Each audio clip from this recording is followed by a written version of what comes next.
अजित पवार मध्यंतरी नाही का बोलले, राज ठाकरेंना शेतीमधलं काय कळतं, त्यांना तर काय खाली काय उगवतं आणि वरती काय उगवतं माहिती नाही.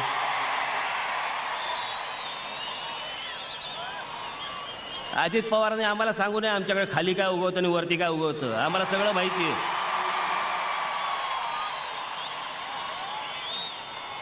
शेतीमधलं आम्हाला कळतं की नाही, जमिनीच्या भावातलं कळतं ना रे तुला. असल्या विदूषकी चाळ्यामुळे लोकांची करमणूक होत असेल, पण लोकांचे प्रश्न सुटत नसतात. त्या ठिकाणी लोकांच्या भावना नुसती नौटंकी करून भडकवण्याचं प्रक्षोभ वक्तव्य करून लोकांची मनं जिंकता येत नसतात, हे समजण्या इतकं शहाणपण देखील काही लोकांना त्या ठिकाणी आलं. आज अजित पवार म्हणाले की नकला करून काही राज्य चालत नसतं. नक्कल करायला पण अक्कल लागते. अजित पवारांना कधी कळू पण शकत नाही. मी अजूनपर्यंत त्यांचा हसरा फोटोच नाही पाहिला. सतत गंभीर, आणि गंभीर असणं स्वाभाविक आहे. म्हणजे दिवस रात्र मोजत बसायचं त्याच्यामध्ये गंभीर राहणारच माणूस. ते त्यांच्या काकांसारखेच काहीतरी म्हणे, सकाळी उशिरा उठून कामं होतात का, मला बोलतायत. तू काय सकाळी चहा द्यायला येतो का मला?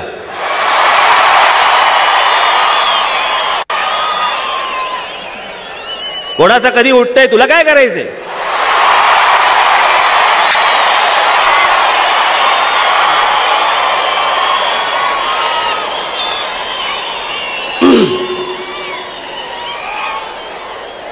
बरं, हे सकाळी म्हणे लवकर उठतात. आता सकाळी लवकर उठून आतापर्यंत काय तू उपटलीस महाराष्ट्रामध्ये?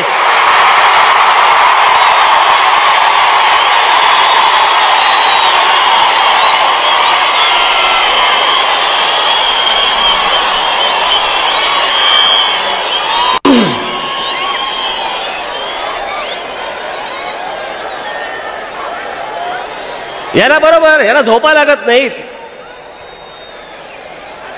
सतत पैशाचे व्यवहार करत बसायचे. लागेल करोडो रुपये लपवायचे कुठे, याच्या झोप उडाली. सकाळी लवकर उठतात.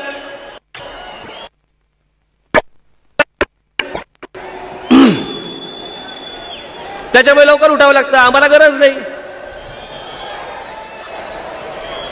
काय करायचं काय अजित पवारांचं? मध्ये मोठं बंड केलं, राजीनामा देईन. मग काकाने डोळे वटारले, मागे हात बांधून दाती तृण घेऊन समोर उभे राहिले. काका मला माफ करा.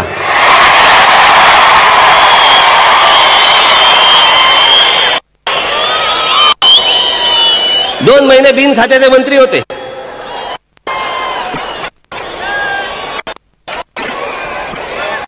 माफी नाम्याचा काय प्रकार होता आम्हाला पण माहितीये. कशी माफी मागितली, शरद पवार साहेब कसे चिडले. पहिल्यांदा मोठा बंड केलं, आमदार बिमदार सगळे पाठीशी येतील. 3 दिवसांनी पवार साहेब मुंबईमध्ये आले, एक आमदार पाठीशी नाही, एकटे.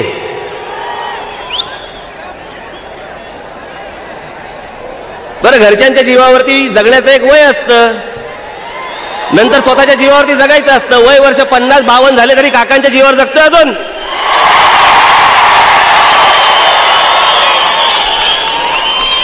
त्या काकाने हात काढला तर पानपट्टीवाला तरी विचारेल का याला?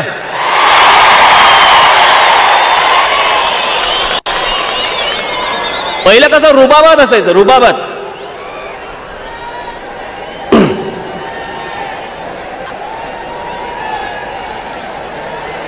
आता लगेच प्रतिक्रिया.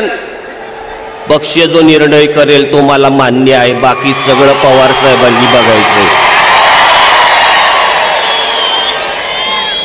फालतू फुकटचे सल्ले देऊ नका आम्हाला. राज ठाकरे म्हणे नकला करता, या बॅकल्यांच्याच नकला कराव्या लागतात मला.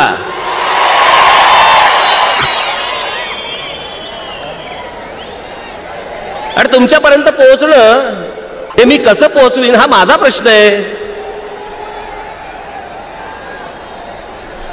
तुम्हाला जर पोहोचवता येत नाही, तुम्हाला जर बोलता येत नाही, त्याला मी काय करू? मला काहीच नाही करता येणार.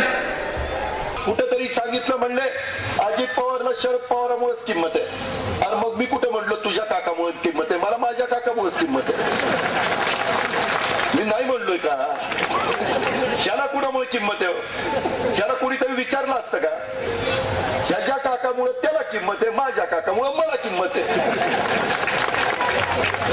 पण काही बोलायचं, हे आता कुणाची किंमत आहे कुणाचं काय, ह्याच्यातनं वाशिम जिल्ह्यातले ह्या परिसरातले प्रश्न सुटतात का?